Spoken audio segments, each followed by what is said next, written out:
Presiden Prabowo Subianto mengundang sejumlah tokoh nasional untuk berdiskusi dan bersilaturahmi di Istana Merdeka Jakarta pada Selasa malam 3 Maret. Pertemuan berlangsung selama kurang lebih 4 jam dan dihadiri oleh para mantan presiden dan wakil presiden, sejumlah mantan menteri luar negeri, serta jajaran elit partai politik dan anggota kabinet Merah Putih. Dijumpai usai pertemuan ini, mantan Menteri Luar Negeri Hasan Wirayuda menjelaskan, dalam pertemuan Presiden menyampaikan sejumlah hal terkait perkembangan situasi, baik dalam tatanan global maupun domestik. Tak terkecuali ketegangan yang meningkat di kawasan Timur Tengah. Tak hanya soal situasi yang berkembang, diskusi juga turut mencakup dampak yang mungkin muncul, serta langkah antisipasi yang disiapkan.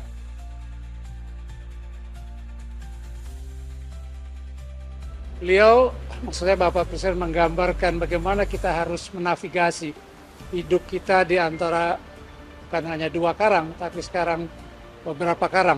Dan itu tidak mudah, karena itu didiskusikan tentang implikasinya ini terhadap keseluruhan masalah keamanan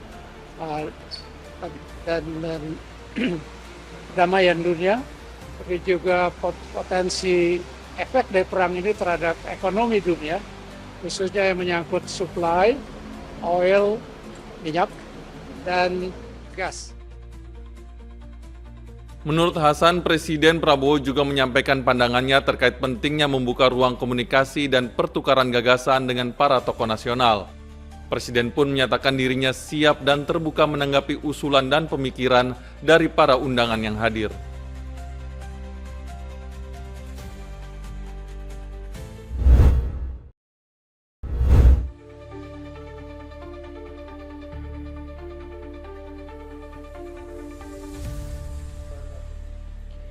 Wali Kota Bandung Muhammad Farhan mengungkapkan hasil survei kesehatan mental yang dilakukan pemerintah Kota Bandung sesuai arahan Kementerian Kesehatan. Survei yang menyasar siswa SD hingga SMA sederajat menunjukkan 75.000 pelajar di Kota Bandung mengalami spektrum masalah kesehatan mental, mulai dari stres ringan hingga depresi berat. Farhan yang ditemui di Bandung pada Selasa 3 Maret menegaskan, pemerintah kota tidak memberi label gangguan mental, melainkan menindaklanjuti hasil survei tersebut dengan menyusun langkah konkret.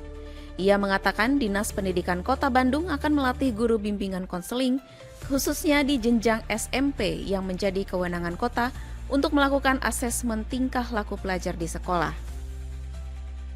Nah, guru BK nanti akan diberi kemampuan untuk melakukan asesmen terhadap murid-muridnya. Dari situ guru BK akan mengetahui, oh anak ini memiliki ciri-ciri yang perlu diperhatikan. Kemudian hasil asesmennya harus dikonsultasikan dengan psikolog. Bersama psikolog dilakukan lagi asesmen. Hasil asesmen mereka itu akan menunjukkan apakah anaknya cukup dibina di rumah dan di sekolah atau harus dirujuk ke puskesmas. Lebih jauh, Farhan menambahkan jika siswa membutuhkan penanganan psikologis klinis, sekolah akan merujuk ke puskesmas yang sudah menyediakan layanan yang dibutuhkan. Menurutnya, tingginya persaingan akademik dan tuntutan sosial menjadi salah satu pemicu tekanan bagi para pelajar. Farhan juga menyoroti pengaruh gawai dan platform digital yang membuat anak merasa harus terus mengikuti perkembangan. Pemerintah Kota Bandung pun menargetkan pelaksanaan penanganan berbasis asesmen profesional agar masalah kesehatan mental pelajar dapat ditangani secara tepat dan terukur.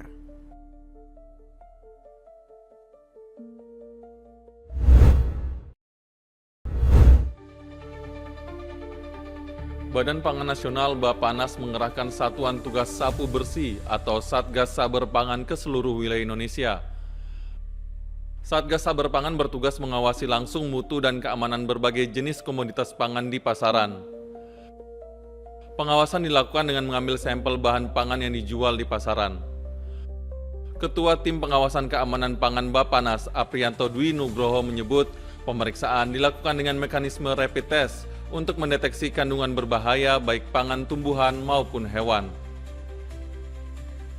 Sampel yang diambil adalah pangan-pangan strategis yang menjadi konsumsi masyarakat menjelang HPKN. Pemeriksaan itu dilakukan melalui rapid test ya, karena kan uji cepat. Jadi rapid test itu di situ dapat membedakan apakah pangan itu terkontaminasi atau mengandung residu pestisida berlebihan atau tidak.